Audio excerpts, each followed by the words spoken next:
pero no son carros, son coches, pero no hay quien se lo haga cambiar a ellos. Y entonces digo, pues este local es justo para la Iglesia Bíblica Valle de Hebrón.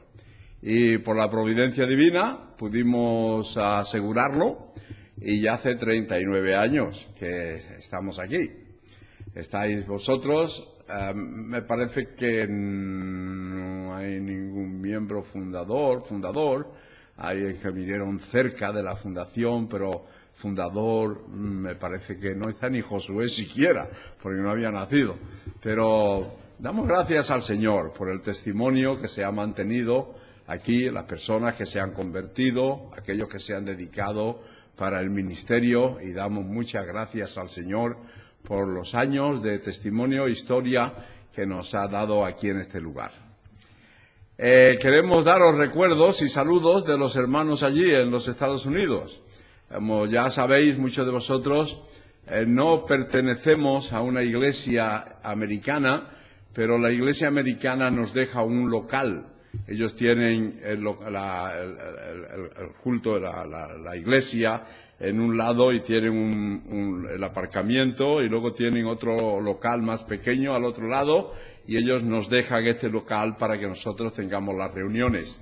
Y allí nos reunimos los domingos por la mañana para empezar.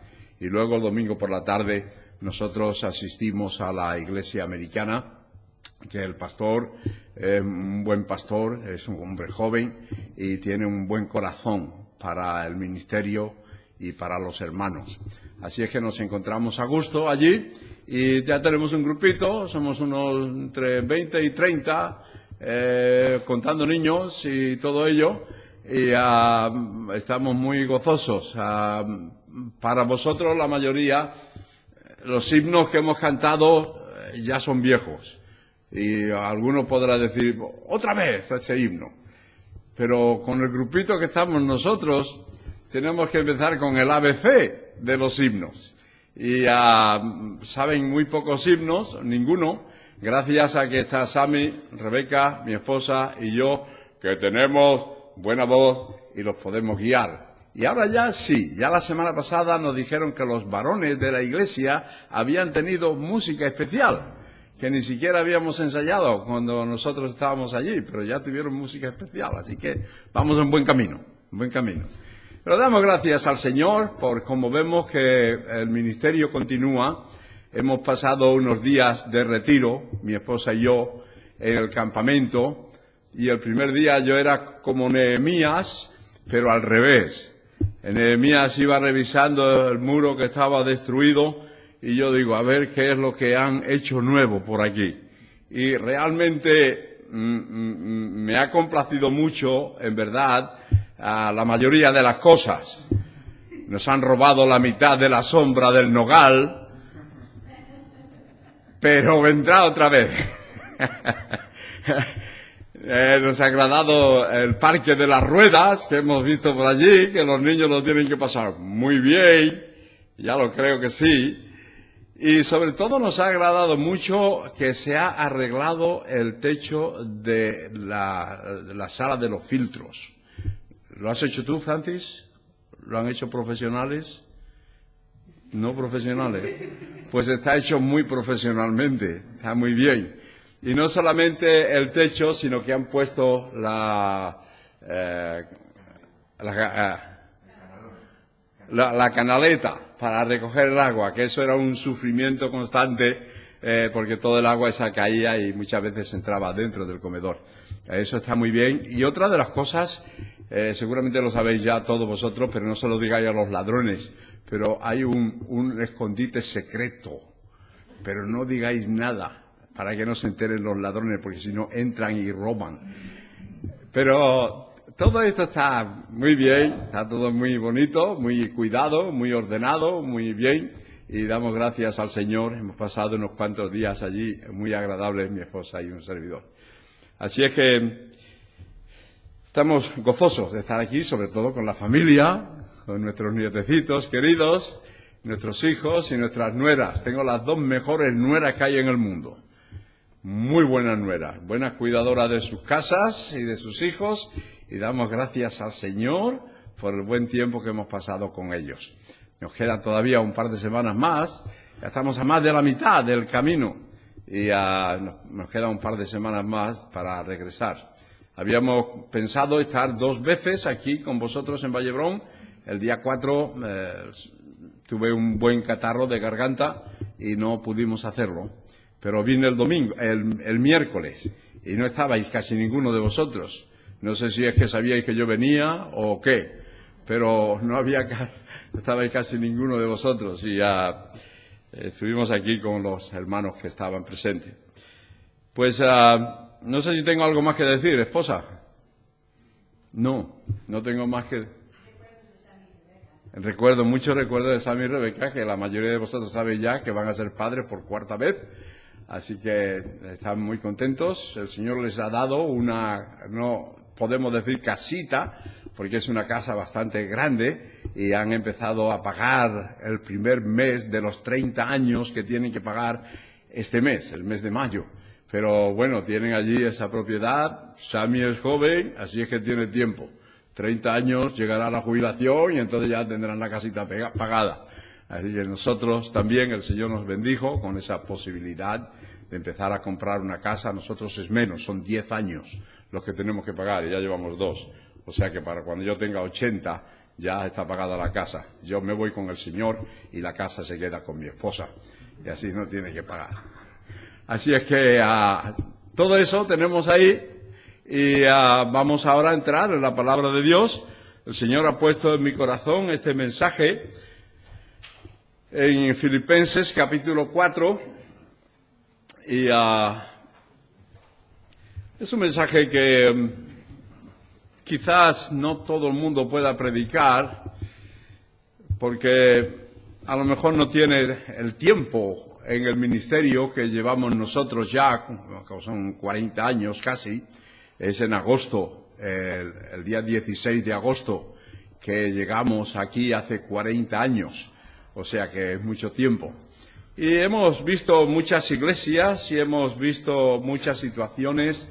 Y este mensaje, pues, es un mensaje, dijéramos, preventivo. Es un mensaje que Pablo no le dice a la iglesia de los filipenses, pero que se desprende de lo que él le dice a la iglesia de los filipenses. Y el mensaje yo lo he titulado Posibles peligros de una iglesia madura. Posibles peligros de una iglesia madura. No sabemos los años que la iglesia de los filipenses hacía que se había fundado, pero sí sabemos cuándo comenzó y dónde o con quién comenzó. Sabemos que la iglesia comenzó en uno de los viajes misioneros de Pablo, allí en la ciudad de Filipos. Y recordamos que la primera persona convertida fue una mujer. Así es que la iglesia comenzó con una mujer, con Lidia, la vendedora de púrpura. Y después también comenzó, o sea, la segunda persona convertida que vemos es un carcelero. O sea que una buena combinación, una señora que tenía bastante posibilidades económicas y un hombre que se había dedicado quizás toda su vida a vigilar a los presos en la cárcel. Ese fue el comienzo de la iglesia. Ahora, al principio del libro de Filipenses nos dice que la iglesia ya tenía obispos y diáconos, lo cual quiere decir que había pasado un tiempo. Creemos que sería una iglesia en su medida bastante madura, porque Pablo solamente tiene una corrección que hacer en toda su epístola, solamente una. Por el contrario de la iglesia de los Corintios, que casi cada capítulo tiene que hacer alguna corrección de cosas que iban mal en la iglesia. Aquí no era la iglesia perfecta, porque la iglesia perfecta no existe. Si tú buscas una iglesia que sea perfecta, no vayas a ella, porque en el momento que tú vayas a ella, ya no lo es. No solamente porque tú la vas a estropear, pero porque la gente que hay allí no son perfectas. Y la iglesia está compuesta de personas que no son perfectas, por lo tanto, no hay ninguna iglesia que sea perfecta, pero sí hay iglesias que son maduras. Y a esas iglesias maduras es a quien va dirigido este mensaje que yo tengo esta mañana. Hay 4 o 5, hay muchos más, pero yo solamente voy a coger 5 peligros, posibles peligros de una iglesia madura. El primer peligro está en el versículo 1, y ya el pastor Mark ha mencionado algo en el Salmo 112, pero en el versículo 1 dice: así que, hermanos míos, amados y deseados, gozo y corona mía. Me encanta la forma en que Pablo se dirige aquí a los hermanos. Se nota que había un afecto especial entre Pablo y los hermanos en la iglesia esta. Dice: gozo y corona mía, estad firmes en el Señor, amados. Ese es el primer peligro que tiene cada iglesia que sea madura, de perder la firmeza en el Señor. Una iglesia madura con 39 años ya tiene una historia, tiene una tradición, tiene unas costumbres, tiene una forma de hacer las cosas. Y a veces, cuando vamos adquiriendo un poco de madurez, tenemos la tendencia a desprendernos de quien nos da la fortaleza. Y eso ocurre frecuentemente. Ocurre de que ya, bueno, pues estamos maduros nosotros, ya sabemos cómo tenemos que andar, ya tenemos una historia muy bonita, ya tenemos una tradición. Pues ahora, en vez de depender del Señor, quien es la cabeza de la iglesia, vamos a depender de nuestras experiencias. Y nos tomamos la independencia del Señor. Todo el mundo le gusta la independencia, ¿no? Ahora aquí en Cataluña pues se está hablando mucho de ello. Y yo recuerdo que en una ocasión que estaba en Cuba, me llevaron a un pueblo que se llamaba Baire. Y era conocido por el grito de Baire. El grito de Baire. ¿Qué quiere decir eso, el grito de Baire? Pues el grito de Baire es donde se dio el grito de la independencia de los españoles hacía 100 años.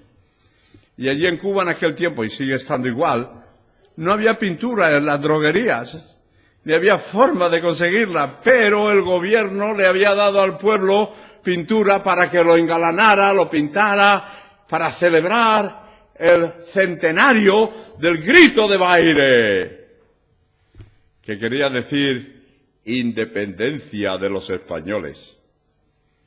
Allí en Santiago había un monumento que había un hombre en un caballo, no recuerdo el nombre de aquella persona, pero está montado en el caballo y está señalando así para atrás, y los cubanos con su peculiar sentido del humor decía que lo que estaba diciendo es: mira, por ahí vienen los españoles otra vez. O sea que se habían independizado, pero no estaban muy seguros. Y vemos que en la historia han habido tantas veces guerras porque queremos ser independientes. Los hijos llegan a la edad de los 16 años y ¿qué ganas tengo de tener 18 años para independizarme? La mayoría luego a los 19 dice: ¿pero por qué me habré independizado? Pero la independencia puede ser buena, pero cuando es sentirse independiente del Señor, siempre es mala. Porque el Señor es quien nos da la capacidad. Ya lo dijo allí el Señor en Juan capítulo 15. Separados de mí, nada podemos hacer, nada podéis hacer. Y no podemos independizarnos del Señor. Y que no sean las costumbres, y no sea la tradición, y no sea lo bien que lo hemos hecho en el pasado. Había un profesor que yo tenía en colegio bíblico que decía que tenemos que depender siempre de la gracia de Dios. No llega un punto en que decimos: pues yo ya lo sé todo, yo ya lo conozco todo, así es que yo ya no necesito al Señor. Y por eso quizás Pablo aquí le dice a los hermanos en Filipos, que era una iglesia madura: estad firmes en el Señor, amados. El Señor a la iglesia de Éfeso, en el libro de Apocalipsis, le dice: tengo muchas cosas buenas que decir de vosotros, pero tengo una mala, y es que habéis dejado vuestro primer amor. Y ese primer amor es el amor del Señor, es el amor al Señor. Después, un poco más adelante, también ahí en Apocalipsis, en el capítulo 3, versículo 20, está el Señor llamando a la puerta. He aquí estoy a la puerta y llamo. Muchas veces lo usamos eso como la puerta del corazón del individuo, pero el Señor está llamando a la puerta de la iglesia de la Odisea, porque la iglesia de la Odisea había dejado fuera al Señor. Y tenemos que reconocer que tenemos que estar firmes en el Señor. El segundo posible peligro lo encontramos en el versículo 2, y yo lo llamo el problema evodiasintiquiano. El versículo 2 dice: ruego a Evodia y a Sintique que sean de un mismo sentir en el Señor. Este problema también es muy frecuente en las iglesias. Es el problema de que hay personas que no tienen el mismo sentir el uno con el otro y hacia el otro. Hay así, personas que dicen: pues yo siento de una manera, tú sientes de otra, mi sentir es el correcto y el tuyo es el incorrecto. ¿No? Y entonces se forma un antagonismo. Y estas dos queridas hermanas parece ser que era bastante firme, bastante fuerte el antagonismo que tenía la una por la otra, porque en el versículo 3 dice: asimismo te ruego también a ti, compañero fiel, que ayudes a estas que combatieron juntamente conmigo en el Evangelio. Era tan fuerte el antagonismo que tenía la una con la otra que necesitaban ayuda. No sabemos a quién se está refiriendo el apóstol aquí cuando dice: te ruego también a ti, compañero fiel, porque la carta es dirigida a la iglesia, no se menciona a ninguna persona por nombre, pero evidentemente estas dos hermanas estaban a las greñas la una con la otra. Y esto suele ocurrir en las iglesias. Imagínate, una iglesia madura con 39 años, la cantidad de posibilidades que hay que haya 3 Evodias y 3 Síntiques aquí, con diferentes nombres. Pero siempre ocurre lo mismo en todas las iglesias, y decimos que las mismas personas están en todas las iglesias, lo único es que cambian los nombres. Es lo único. Se cambia el nombre nada más, pero la condición es igual. Y qué malo es cuando llegas a una edad madura de tener cosas en tu corazón porque no estás de acuerdo con el punto de vista de la otra persona. Eso lo que hace es que causar división.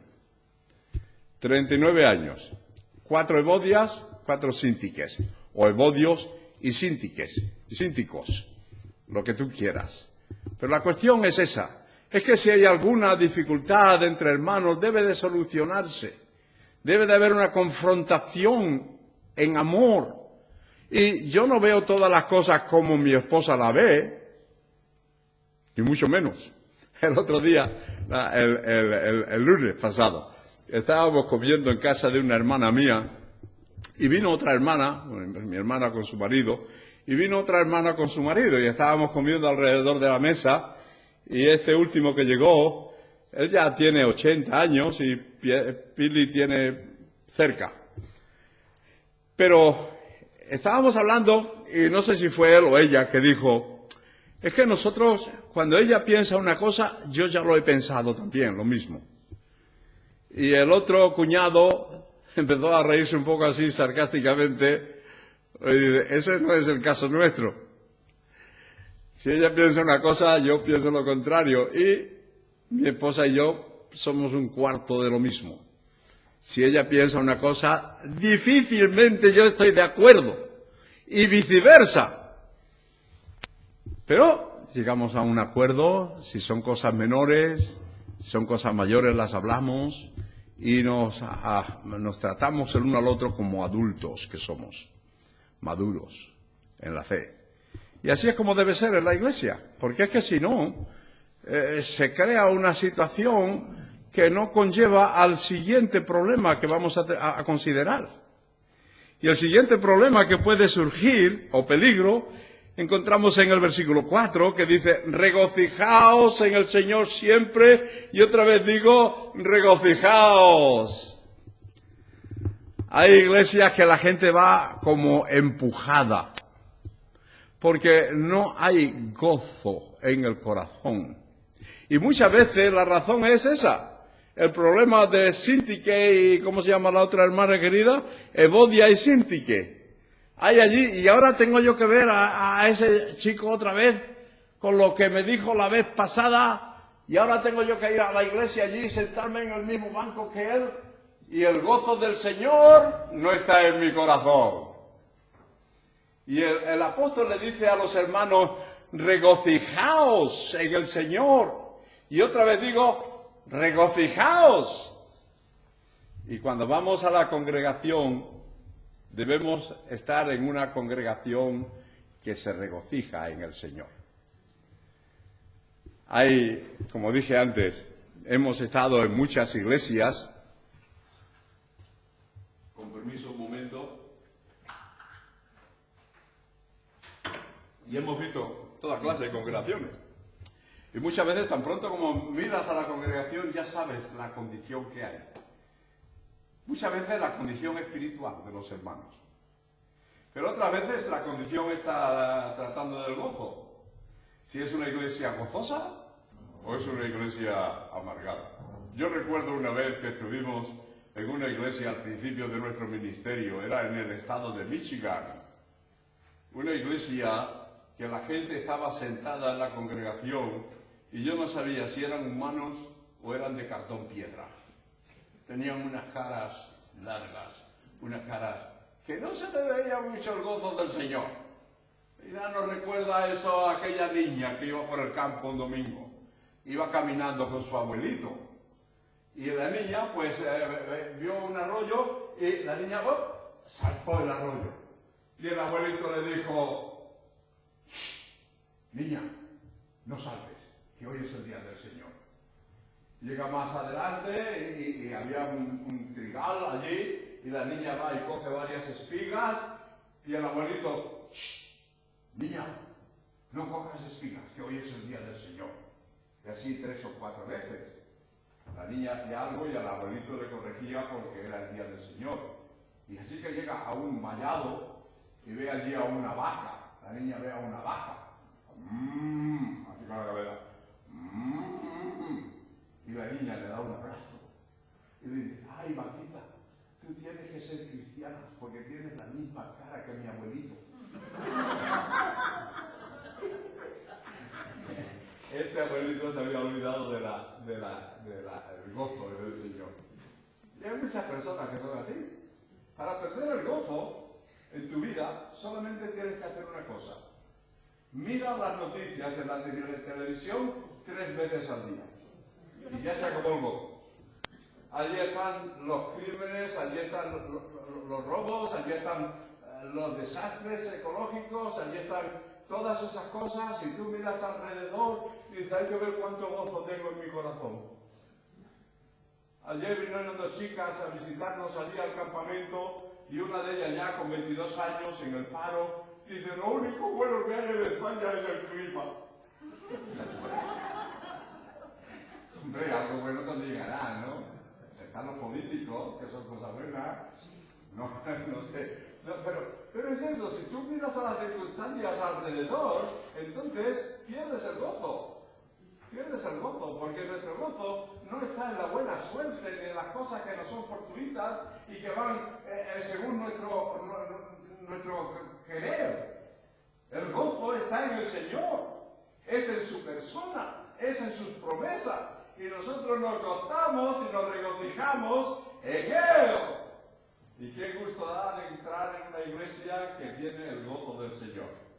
Porque el gozo del Señor no solamente es un buen testimonio, pero también es nuestra fortaleza. Es nuestra fortaleza. El gozo del Señor es mi fortaleza.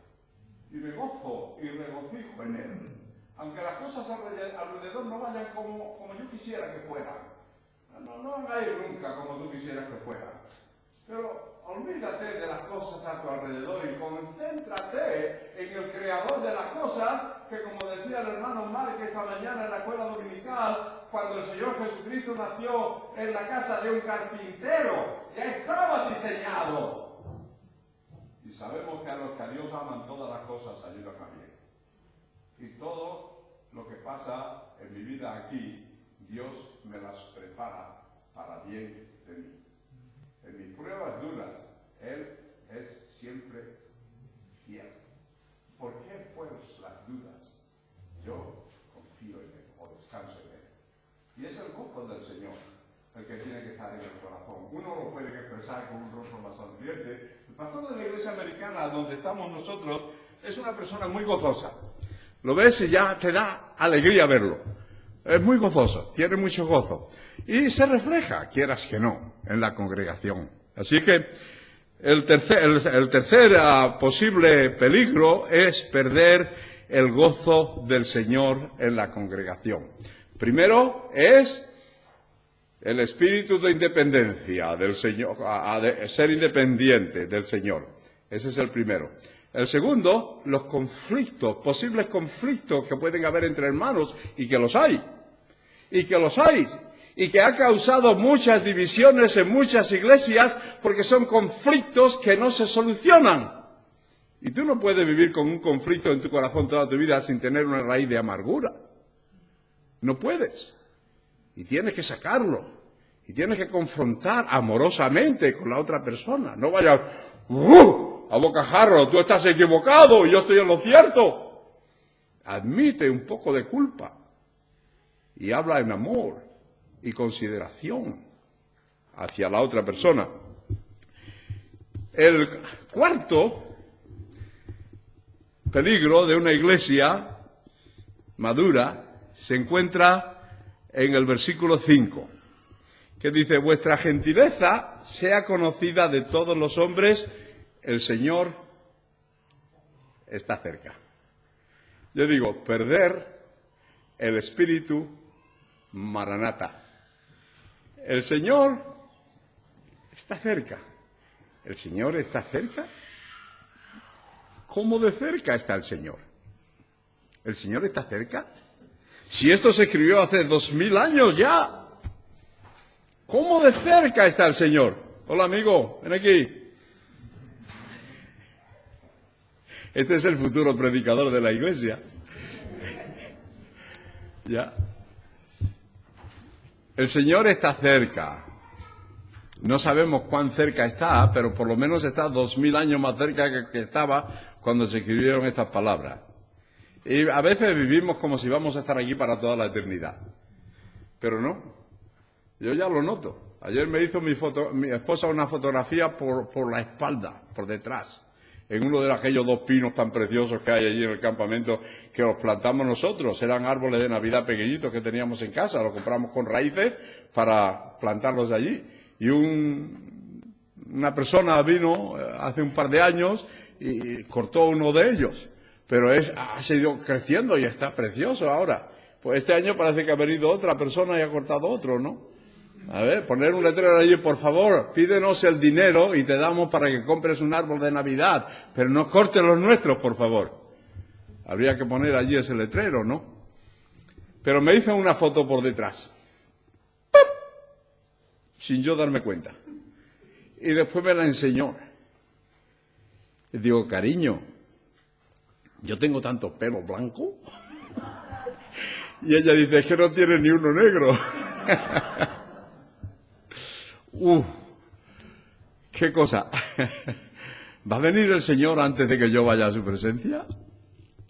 No lo sé, pero una cosa es segura, es que el Señor no retarda su venida, según algunos tienen, por tardanza, sino que es paciente para con nosotros, no queriendo que nadie perezca, sino que todos procedan al arrepentimiento. Y ese es espíritu de Maranata que el cristiano debe tener. El Señor viene pronto. El Señor ya está viniendo. Más vale que preparemos el corazón para nuestro encuentro con Él. Más vale que preparemos nuestro corazón para su venida. Que Él no me encuentre en lugares donde yo no debo estar. y que le hable a otros, que es lo que nos lleva al quinto peligro, el quinto peligro que hay en una iglesia madura. Pero el espíritu Maranata. Así que primeramente la independencia del Señor. En segundo lugar, el espíritu antagonista de una persona con la otra, las divisiones que puede causar en la iglesia. En tercer lugar, ¿cuál era en tercer lugar?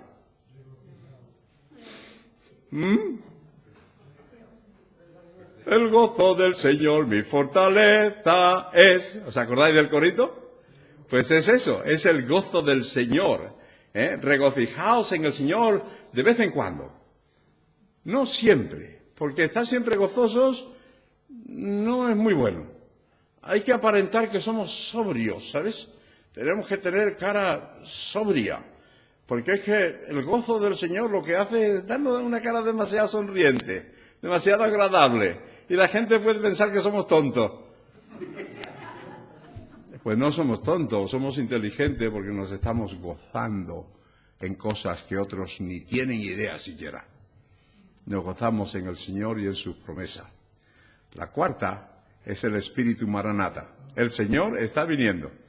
El Señor viene, está a las puertas. No sabemos cuándo vendrá.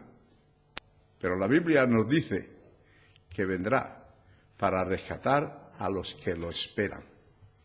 En el libro de Hebreos hay un versículo que dice que el Señor aparecerá por segunda vez sin tener nada que ver con el pecado. Alguien le preguntaron, oye, ¿tú qué crees? ¿Qué harían con Cristo si viniera otra vez? Y dice, pues yo creo que harían lo mismo que hicieron la primera, lo crucificarían. Pero está equivocado, porque la primera vez Él vino a morir por ti, Él vino a morir por mí, Él vino a quitar el pecado del mundo. Pero la segunda vez vendrá para reinar. Y vemos que el Señor está viniendo. Pero el quinto problema, peligro que puede haber, es el problema geocéntrico. Geocéntrico. Es muy parecida la palabra esa de geocéntrico a egocéntrico. De hecho, es que solamente hay que cambiar una letra y ya tiene el otro. Egocéntrico ya sabemos lo que es, ¿no? Que yo soy el centro del universo. Todo el universo gira alrededor de mí. Y eso ocurre cuando estamos en casa y somos pequeños, que no nos damos cuenta de que hay otras personas alrededor. Y cada uno de ellos, fíjate, si piensa que él es el centro de la creación del universo, imagínate el cacao que se forma. Así que egocéntrico tiene que ver con uno mismo, pero geocéntrico tiene que ver con la localidad. Y ese geocentrismo, yo quiero referirme aquí en Filipenses, es al hecho de que podemos perder la visión de la gran comisión. Es bueno que tuvisteis a este hermano la semana pasada y os mostró esa presentación de esa obra tan maravillosa que están haciendo allí en Perú. Pero hay muchas otras obras en otros lugares del mundo. Y hay muchas personas que han dado su vida para predicar el Evangelio en otro lugar. Y no solamente donde ellos están. Qué bueno era para los primeros cristianos allí en Jerusalén, ¿no? El Señor les había dicho, recibiréis poder cuando haya venido sobre vosotros el Espíritu Santo. Y me seréis testigos en Jerusalén. Ya. Allí están los apóstoles predicando el Evangelio y hay un movimiento tremendo. 3.000 personas que se convierten de una vez. 5.000 personas que se convierten otra vez. Ya somos 8.000. ¡Oh, qué bien estamos aquí en Jerusalén! 8.000 convertidos y seguimos así. Vamos a convertir a todo Jerusalén. Y allí estaban ellos comoditos, allí todos en comunión. Nada decía tener suyo propio, ninguna cosa, sino lo que lo tenían, lo traían a los pies de los apóstoles y lo repartían según la necesidad de cada uno. ¡Oh, qué tiempo de comunión! Muchas veces se ha querido volver a ese tiempo en la historia, pero es imposible. Y allí estaban todos contentos y felices en Jerusalén. Y habían perdido parte de la gran comisión. Porque la gran comisión no era solamente me seréis testigos en Jerusalén, también en Judea, en Samaria y hasta lo último de la tierra. Y como estos queridos hermanos estaban tan contentos allí en su geocentrismo, no se daban cuenta que tenían que salir a predicar el Evangelio a otras criaturas. ¿Sabéis qué hizo Dios? Porque lo hizo Dios. Mandó una gran persecución. Y tuvieron que salir, según nos dice el libro de los Hechos, tuvieron que salir todos de Jerusalén, menos los apóstoles. Y el geocentrismo no es bueno, sí, es bueno que nosotros nos ocupemos de nuestra Jerusalén.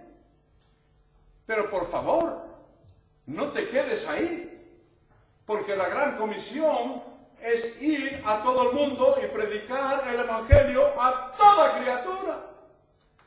Y vemos que desde el principio mismo los apóstoles salían para predicar. Pablo cogió a Bernabé y fueron a predicar. Luego cogieron a Juan Marcos no se portó bien, lo tuvieron que dejar, pero formaron 2 equipos y allí fueron. Todos iban a predicar. Y hermanos, no perdamos de vista de que mientras estemos en la tierra, tenemos que seguir cumpliendo la gran comisión. Y una iglesia madura puede muy bien perder la visión de la gran comisión. Muy bien perder esa visión. Porque lo que decíamos al principio, estamos cómodos, vosotros no tenéis todavía los bancos acolchados, pero tengo entendido que se van a hacer. Allí en Olot ya lo tienen, y no hay nada malo en eso. En América cualquier iglesia que vas tiene los bancos acolchados. Y el respaldo también, acolchado, y estamos a gusto. Pero que debiera de haber quizás un alfiler de vez en cuando en el acolchamiento del banco para que nos haga mover un poquito. Y seamos capaces de ir a otros lugares a predicar el Evangelio a toda criatura. Sí, es bueno Jerusalén. Es bueno estar ocupado. Debes de estar ocupado. Y debes de preguntarte. Tú debes de preguntarte en tu corazón. ¿Qué estoy haciendo yo para ganar a otros para Cristo? ¿Qué está haciendo mi iglesia para enviar a otros a predicar el Evangelio en otros lugares? Yo recuerdo todavía cuando los padres de Caro decían que iban a ir al Uruguay, como si aquí no hubiera necesidad en España. Pues el Señor puso en su corazón de ir a Uruguay y allí han estado muchos años haciendo la obra del Señor. Y vemos a otros que van saliendo a predicar el Evangelio. No debemos conformarnos al geocentrismo.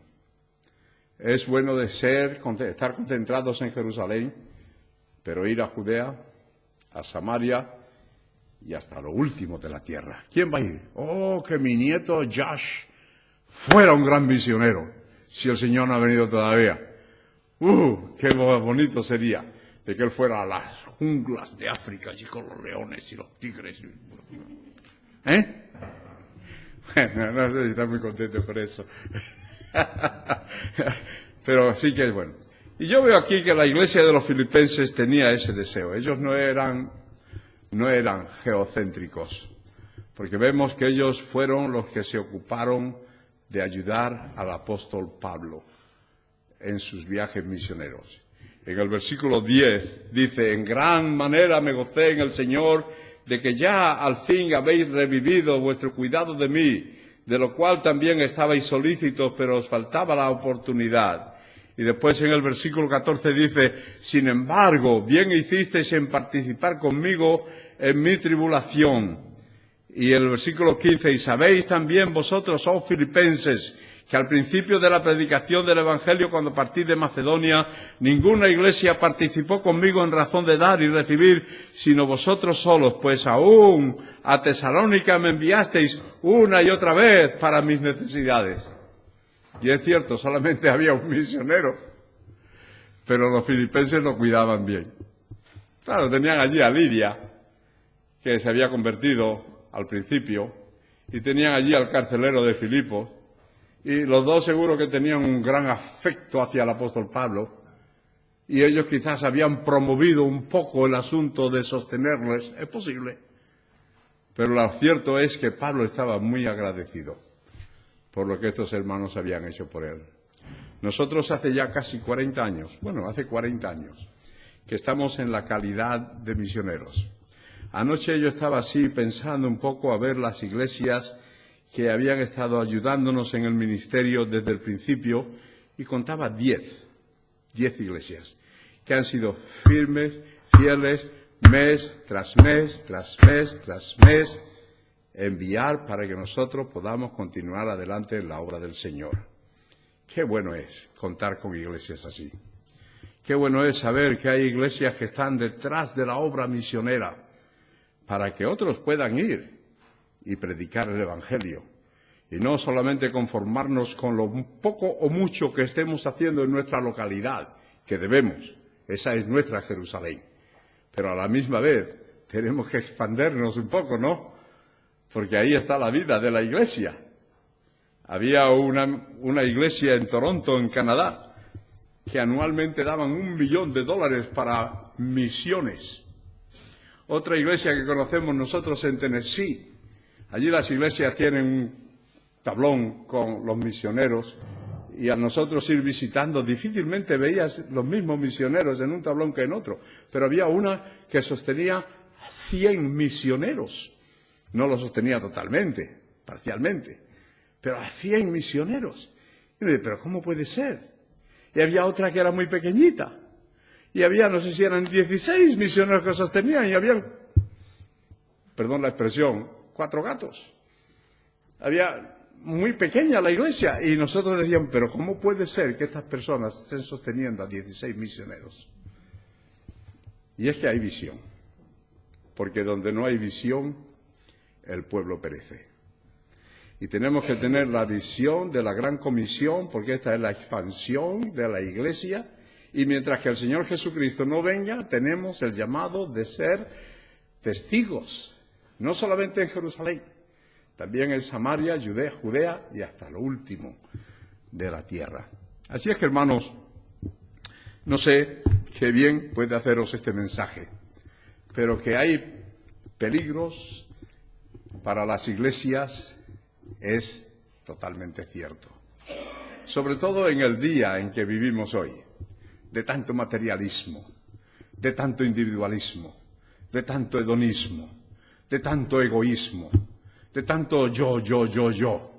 Y no nos damos cuenta de que el Señor nos ha salvado para que vayamos y llevemos fruto y nuestro fruto permanezca. Y ese fruto muchas veces es la salvación de las almas, que es lo que va a perdurar por toda la eternidad. Así que os dejo estas 5 posibilidades de problemas. La primera es dejar el primer amor, no estar firmes en el Señor. Dejar que la tradición, costumbres o lo que sea tome el lugar del Señor. Pero solamente Él debe tener la preeminencia en cada individuo y en cada iglesia, porque Él es la cabeza de la iglesia.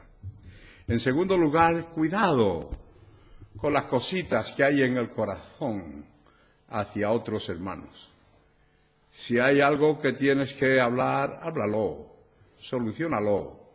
Pídele al pastor que medie si es necesario. A lo mejor no es ni necesario siquiera. A mí una vez vinieron un par de jóvenes que había en la iglesia y entraron al despacho y me dice, pastor, venimos a pedirle perdón. Menos mal que estaba sentado, porque si no me caigo. Eso de que alguien venga a pedirte perdón no es muy común. Pero vinieron y me dicen, pastor, venimos a pedirle perdón. Y yo le digo, ¿por qué? Y ellos me dijeron el por qué. Digo, bueno, no te preocupes, ya estáis perdonados. Pero qué bueno fue, ¿no? Que vinieran ellos y me pidieran perdón por algo que yo ni me había dado cuenta siquiera. Pero qué bueno fue que vinieran. Y qué bueno es para otro hermano, si tú tienes algo contra él, vas y le dices, hermano, perdóname, he tenido malos pensamientos hacia ti, estoy equivocado o equivocada, A lo mejor no tienes tú toda la culpa, pero reconoce la tuya y a seguir adelante con el bálsamo del Señor. En tercer lugar, regocíjate y canta, oh moradora de Sión, porque grande es en medio de ti el Santo de Israel. Y no hay otro como Él, y yo me regocijo en mi Señor, porque Él es fiel y verdadero. Él es el que me ha perdonado mis pecados y que me ha preparado para la vida eterna. Le doy gloria a Él y me regocijo en Él, en sus promesas. Todo lo que Él hace, ha hecho y hará. En tercer lugar, no pierdas el espíritu Maranata. El Señor viene. Está viniendo, está a las puertas. A lo mejor esta tarde viene, a lo mejor mañana. No lo sabemos, pero viene. No hay nada que tiene que prepararse, pero el Señor está viniendo. Y en quinto lugar, no pierdas tampoco el espíritu o la visión de la gran comisión. Hacer un esfuerzo para sostener a más misioneros.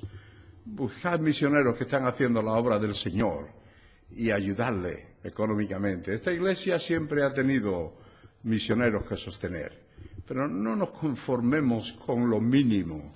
Vamos a hacer algo más. Qué agradecido estaba Pablo aquí a esta iglesia por lo que había hecho por él.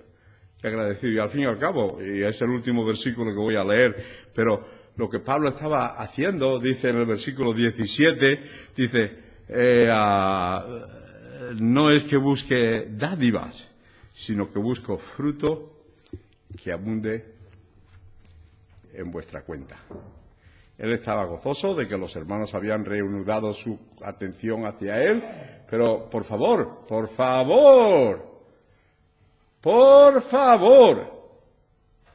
no penséis que me estáis haciendo un favor a mí, ¿eh?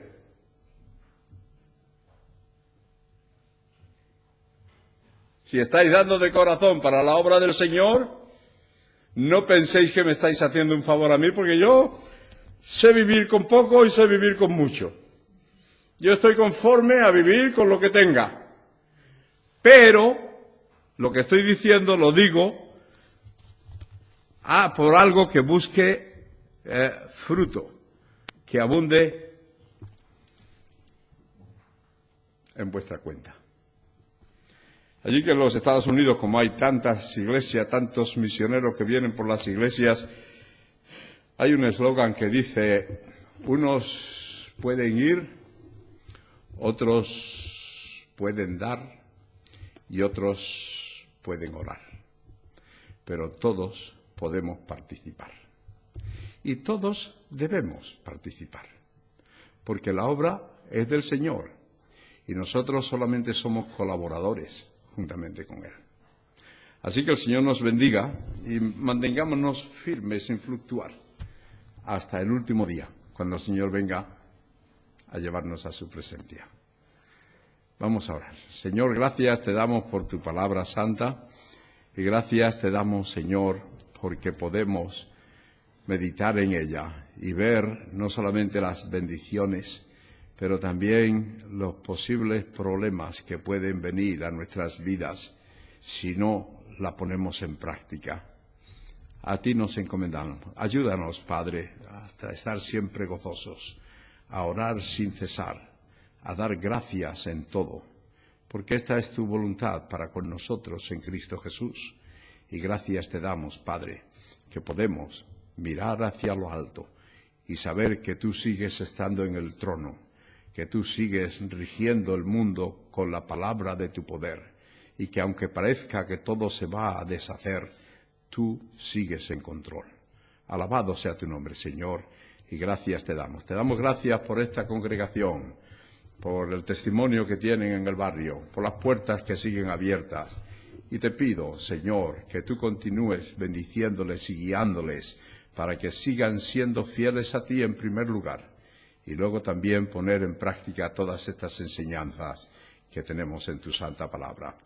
A ti pues nos encomendamos. Pedimos por Maru, Señor, que nos encuentra bien, y otros hermanos o hermanas que no han podido venir por alguna razón.